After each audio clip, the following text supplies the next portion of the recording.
Welcome to Revolution Against Evolution. I'm your host, Doug Sharp. Co-host Rich Gear here with you as well. And well, Doug, what's on the docket tonight? Well, I'd like to talk about FONAR Corporation, the company of which we were invited to go out and visit Dr. Raymond Damadian, who is an inventor of the MRI. And we're going to talk a little bit about what they do and how they really have changed history with the discoveries that Dr. Damadian did. Medical field has never been the same since this invention. It's amazing. And so here's a little video clip that they put together that I took off one of their old videos. You're able to adapt that, huh? And I figured out this must have been done about 1998 because I could recognize the technology. Okay. But, it was really kind of nifty to see that what they had in it was the beginnings, the absolute beginnings of what happened, and a few of the pictures. So, yeah, I haven't seen this. I can't wait to see it myself,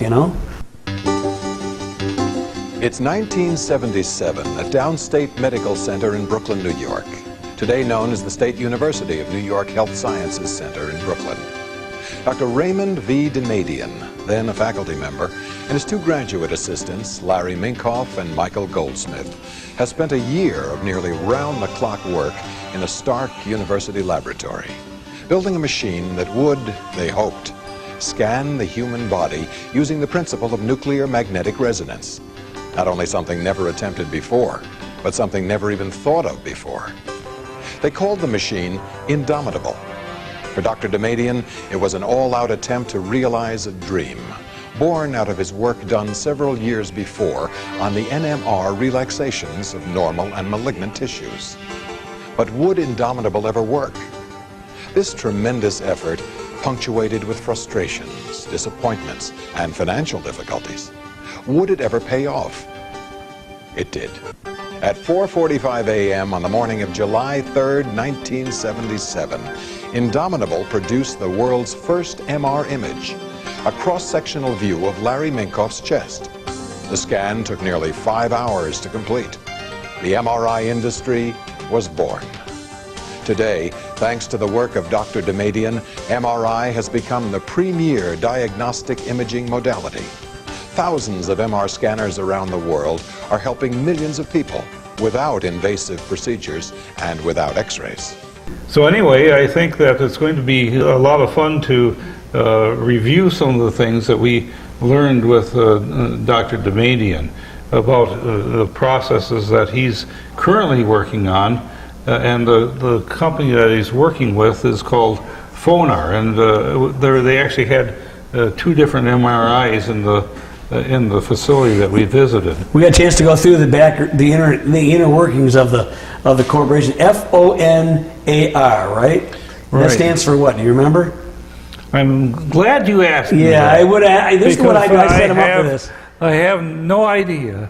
Yeah, I had it, but I can't remember it now. It just went gone, But we'll get that for you. But what was really neat was that as we were interviewing him, we were able to not only interview him, but Dr. Larry Minkoff, who was the very first guy to be scanned with an MRI.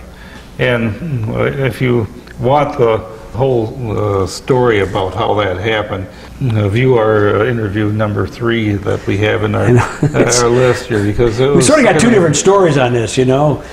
When you read the book, it sounded like, well, he might have been a little nervous about being the first one in there because Dr. Damadian, who was pretty skinny at the time, and this big fat, the heavy guy said, "You're too fat." Yeah, it was Dr. Goldsmith. Who was a guy who built the coil. Right. And there was just a interesting story about the coil itself, how that came to be, where he needed 30 miles of wire of niobium titanium wire, and it was cost $1 a foot, and so that would have been $150,000 that he would needed to buy that. Right. And his budget was $15,000. This is a miracle story, it really is. It's on the video. Go ahead and tell the story if I'll let Dr. Damadian tell it. It's really neat. It really is. So I sat down and did the calculations with the computer program I got from Brookhaven, and my calculations for the kind of field strength that I want to call for 30 miles an hour, 150,000 feet. Yeah.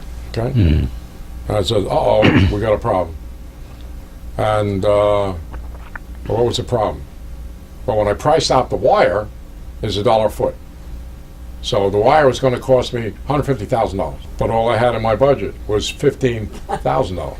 I had 1/10 the amount of dollars that I needed. So I wasn't going to be able to do it.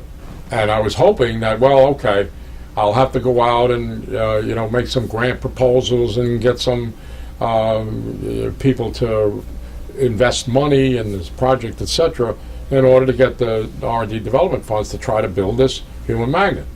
Well, the magnet that I was envisioning with the 30 miles of wire, the wire doesn't come on one spool. It comes on multiple spools.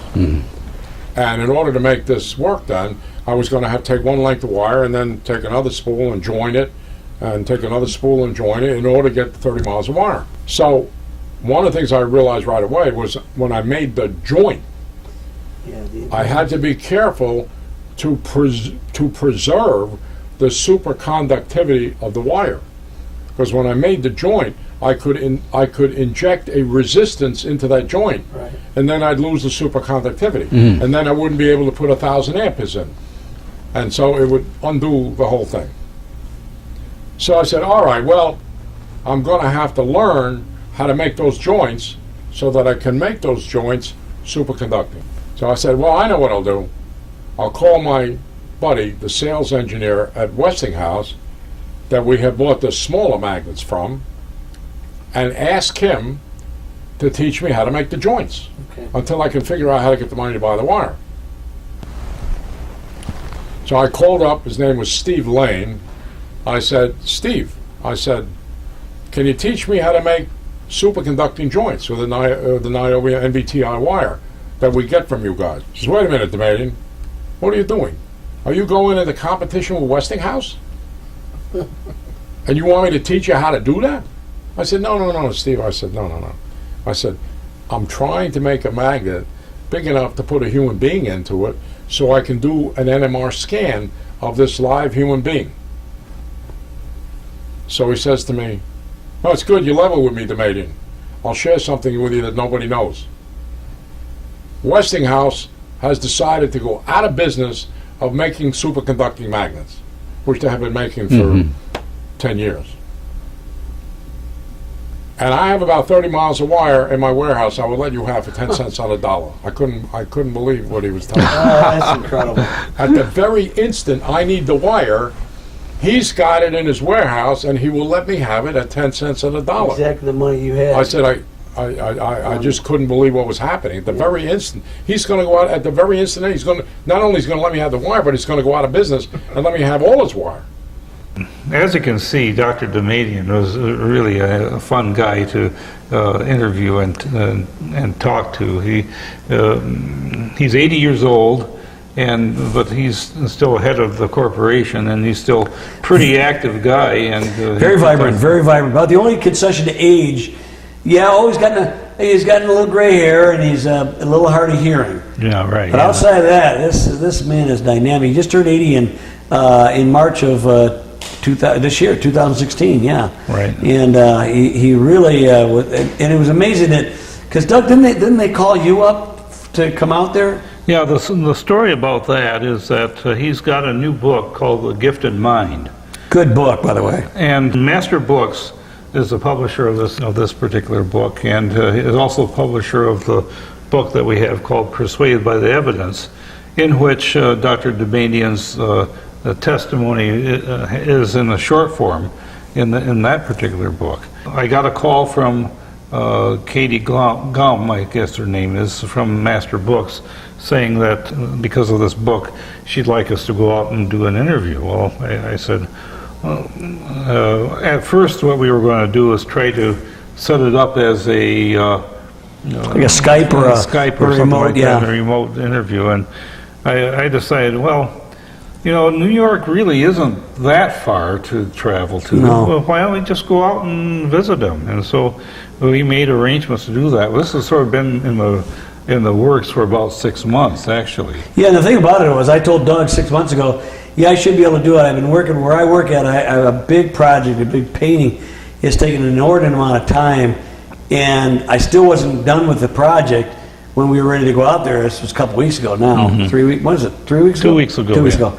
Anyway, and I said, you know what? And I was almost debating whether I should go or not go, but I felt really, no, I'm going to go. And boy, I'm glad I did, because there's a lot of neat things. I was reading that book. I read the book, Gifted Minds, as I was going out there, and there were things in there that really intrigued me. One of the things was this new vertical MRI machine that he's come up with. Is able to see things they were never able to really see in the recumbent position, which is normal. The normal MRI, you're laying down. Right, yeah. And I saw there were applications with Parkinson's, multiple sclerosis, Alzheimer's, and dementia. And I perked up at that. I go, And wow. ALS, I guess, is something that they're targeting, and also autism. Autism, yes, that's another one. So anyway, it was really, it really intrigued me. Well, let me explain what is actually going on. He wants to get a word in edgewise. All right, I'm going to let you go. What the deal with it is that there's he's discovered with the video MRI, Yes. so you can actually see things in motion, is that there's a cerebral spinal fluid that goes up and into your brain, around into various cavities in your brain, and then comes back down. The spine goes all the way down to the bottom of the spine and comes back up.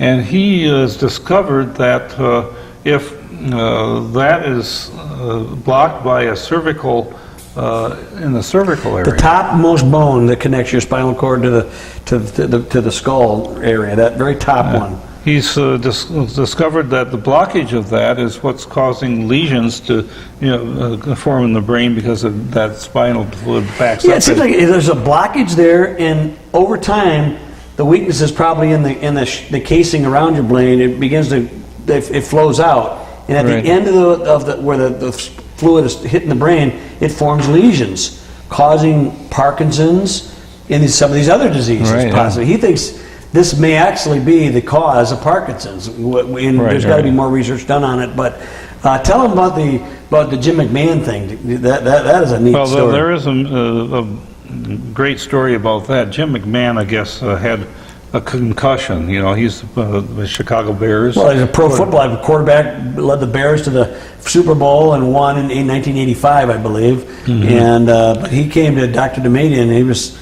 virtually suicidal because of Right, what? yeah. A lot of pain, and because he had a lot of memory loss. Things. He was dropping down, dizzy spells, incredible headaches. He was dizziness, just shakes. He was getting all, just like a lot of Parkinson's symptoms and Right. lots of other things. There's a spinal adjustment that's been they're devising, and I think there's a difference between normal chiropractic and what he does. Although I'm noticing, Doug, because I've been to chiropractic. Normally you think of chiropractic is where you just crack the back, but I go to one, they use that machine. They use a machine like, Yeah, it's not right. the same thing as he's got. It tunks the bot right behind your ear, and it pushes it in place. Jim McMahon's getting some relief from this, and The symptoms he's disappeared. got pretty much relieved all of the symptoms. So he's a happy camper. He's a happy camper. Well, I think the thing for me, Doug, that I got excited because when we were there, and I'll share this part of it because I don't know how we got talking about Carol and her injury. My wife, my lovely bride, was injured very severely in a hospital about 11 years ago. And it was anesthesia that went wrong, and suddenly she didn't get any oxygen into the brain for 18 minutes. They called it a PEA, a pulseless electrical activity. But why did that happen? And anyway, Dr. Damadian, we were talking about it, and he looks at me directly and he says, I think we can help Carol. I went, huh? Really, yeah. I go, what? It's anesthesia that went wrong. And I can't remember whether, I don't remember, Doug, maybe you remember better than I do. I was so taken aback. But it was the idea, I said, well, it was anesthesia. And it was like, the idea is, well, did anything else ever happen like that before? And Carol had 4 or 5 surgeries, Hey, excuse the bird in the background. It's the clock's going off there. Yeah, that's our bird clock. You know, drives me batty. Anyway, the point of it is that when we talk about that, it's like I realized my wife had several general anesthesia surgeries. Right. But the idea is when you intubate somebody, you got to put that tube down here to get the they might have may have had to move the head. Maybe something moved wrong. But we're not going to know, until I'm going out there. And he said, I think we might be able to help her. And if this is part of the problem, we could maybe do something to relieve some of the pressure of the cerebral spinal fluid leaking into the brain. If that's what it is, the worst comes to worst, she hasn't had a brain scan in 10 years, 9 years anyway. And that'd be worth it just for that. But I said, well, okay, I got to make arrangements to figure out how to get out there. Doug and I want to go back out there to do some more interviews. We want to talk about his creation viewpoints. I like to talk about his family history a little bit. There was so much we didn't get in. So he gave us a stream of consciousness for an hour and a half. Yeah. And basically I just didn't want to stop him. We didn't want to stop him. There was no give and take like what we normally do. It was just he was just going, and it was just so good. The stuff was so good. But anyway, I said, well, I got to check with my insurance. And he looks at me, he goes, no insurance. We're treating Carol. This is not gonna charge me to do this. And I went, what? And he says, I can't guarantee that my friend who has the machine, the little tool, that won't charge. Well, it doesn't matter to me if this really could do something. But I figured to myself, Doug, this might be divine appointment. What if Carol? What do we have to lose? So I'm getting now. My project is done. I'm going to start making arrangements to go out there and find out when the best time to come out there is. Doug's going to come back out there, and I'm going to take Carol out there. I'm going to fly her out, and Doug's going to come out there. We'll have somebody to keep you company, Yeah, right. So anyway, so we'll figure that all out when we get all the arrangements. But I'm pretty excited about that, Doug. But just this man, Dr. Damadian, is a very amazing human being. And I said, wouldn't it be ironic that a man like this, an overt creation science kind of a guy, is the one that discovers how to cure some of this stuff? Well, already he's helped a number of people, millions of people with the cancer stuff, and they're using it a lot now with this spinal stuff. Doug, we got pictures. Do we have the pictures? I mean, I don't know if we have them or not, but maybe on the video or maybe in that book. I can't remember. But what I really was amazed at was the vertical MRI was able to take vertical scans of the cancers. If you do the initial scan, and it takes 2 to 6 hours sometimes, so it's a long process. But once you've done the initial scan, he says you can go in every week and go in to see if the medication is going to be efficacious, if it's going to be effective to actually treat the cancer. I do have those pictures. Do you have those pictures? We'll show those up on screen. And you actually see the tumor shrinking from week to week. And he says, and the best thing about this thing, or one of the best things, is you don't have to go in for 2 to 6 hours. Once you diagnose where the cancer is, you go in about 8 minutes. Right. You look at the tumor and you can say, boom, and it's not going to cost insurance much of anything, but you won't be wasting all kinds of thousands of dollars on medicines that are not going to do any good, or you can continue the treatment if you see it's really doing. It was 6 weeks, wasn't it 6 weeks? It was week after week, and you could see maybe it was longer a period of time. Yeah, what it's doing is it's changing the thinking of how to use the MRI as a monitoring tool. And they're actually doing MRI surgeries now, where they during the surgery they are able to use the MRI as a tool to while the surgery is going on. Wow! And so this is a breakthrough, I think, in technology that is because I think they've rethought the way the MRI is actually designed. I don't think that the newer MRIs actually need the chirogenic magnets. They actually have.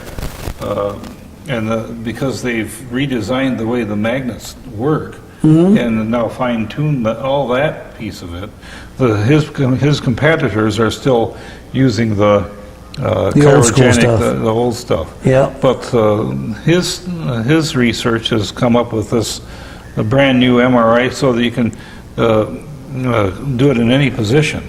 Right. And we saw one person laying down. He was sort of three-quarter, kind of. Yeah, they put him in the position where he's hurting. And Yes. so, because of that, then they can determine, well, what is it that's really causing the hurt? You know, is it the position, the spine in that particular position that's causing a blockage? And so they are able to use this in that certain manner. And I think they've also sped up The process? The process. Yeah, they probably have, but I just thought it was interesting. He says, yeah, once you have an initial scan, especially with the cancers, you don't have to go in for 6 hours or 2 hours. Even whatever the initial scan is to get the whole body done, you focus in on the area of problem. And with the vertical, of course, I asked about that because I said, see, when I saw your original pictures, when you were doing the Indomitable, that was vertical. And yet, after that, it was all recumbent, all horizontal. I didn't really figure out why it was like that, but now and I think you may be onto it something. I missed that part of the equation. There may be some new formulations where it's a lot better vertical than it used to be. Well, I found this out in the old video that I transcribed. Oh, is that how you found it? Good. I didn't miss it. So that video was probably done in about 1998. Okay. But they've had that technology since then. Yes. Where they've been able to build this without the finely tuned magnets. Yeah, and the thing about MRI versus X-ray or CAT scans or things like that, it's not an invasive procedure. It's something that is totally harmless in terms of its effects towards you, whereas X-ray, that sort of accumulates with you. That that's why when you go to the dentist and do X-rays, they put the big lead shield over your body to protect you, so you don't lose fertility, you don't lose problems in your organs, whatever.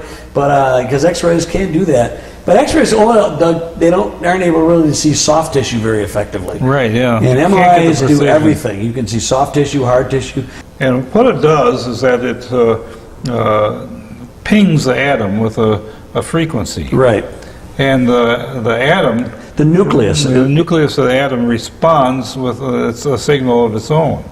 And what he is measuring with this is the difference in the response from the signal, and each atom has its own little tone that it responds its own unique back. Frequency. Yep. And the difference between he could tell that the cancer cells had a difference in the amount of sodium ions and potassium ions it had in it. Right. And he was trying to detect that and he thought there was some sort of pump that was doing sodium pump they were looking for. Yeah, and he was thinking there was some protein that did this. It wasn't a protein, it was ion exchange that was actually doing it. And I picked up on that. I said, I know what that is. It's ion exchange chromatography.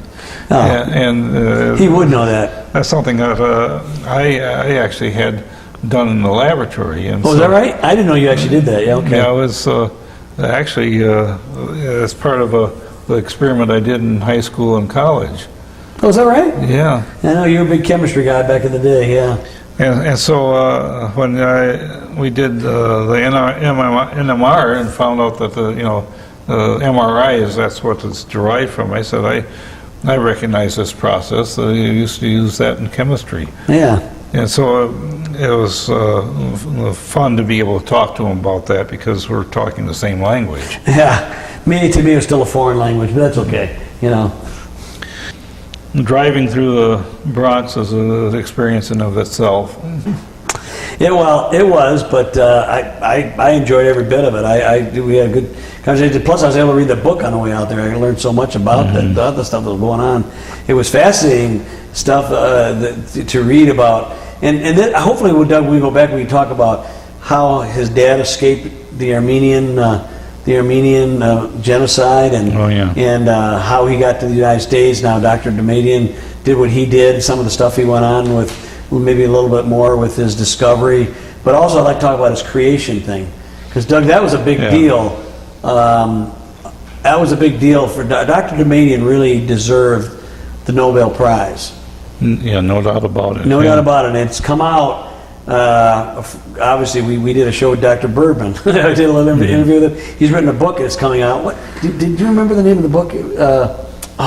He told us, and I can't remember offhand. But it actually documents that he was denied this prize because of his creationary viewpoint, even though originally he was told by the founders the committee chairman that there wouldn't be a problem because he was open. Dr. Damadian was open about it, and he said, I know that won't be a problem. And then the guy passes, then the guy dies, and then there's the rest of the story. We'll tease you about that. I think it's Silencing the Darwin Dissidents is this book. Oh, so it is already okay. But Jerry actually knows absolutely no doubt that he was denied the prize because of his creationary viewpoints. And I go, wow. I thought maybe you could infer it, but I don't know if you could actually document it. And I'm going to also want to ask him about the relationship between his creation viewpoints and his research. How he does research and some of the discoveries that he's made. Is it something that's inspired by God in many ways? I think that God is using him in a certain way to really affect millions of people. It's interesting, though. We were a little short time. I brought up a friend. He didn't know about him, but a person from this Lansing area, whose name was Lanny Johnson, wasn't it Lanny Johnson? Yeah. Who is really the inventor of the arthroscopic surgery. And I find, even though it's different technologies completely, they both put light on something. They show something that wasn't seen, a visual medium where. And Lanny Johnson again is a strong Christian man, and he said that God actually gave him a vision of this technology, how to put a camera inside of a body. Now they're using it for all kinds of things, hearts and as well as knee surgery. I've had 4 scope surgeries on my own knee, but I find it interesting. And then Dr. Damadian was very, very generous with his time, Doug. I mean, I just couldn't ask for a nicer, more generous guy. He was just open and friendly and just a wonderful human being. But it's a shame that politics went into this Nobel Prize. But he's had lots of other numerous awards since then. But it's you see pictures of him shaking hands with President Reagan and President Bush, and Nixon actually gave him some of the initial money to do some of his grants. He said, no, you give it to him. It was really neat, or God made it so it could be happen, so it was able to happen. Just a lot of cool stuff like that. So. Well, I think we're running out of time. I saw the 1 minute sign up there, Doug. So any last thoughts you want to say before we're out of here? I mean, this is really good, Well, view our other videos about Dr. Damadian. He was an amazing guy to interview. Amazing man. We'll see you next time on Revolution Against Evolution.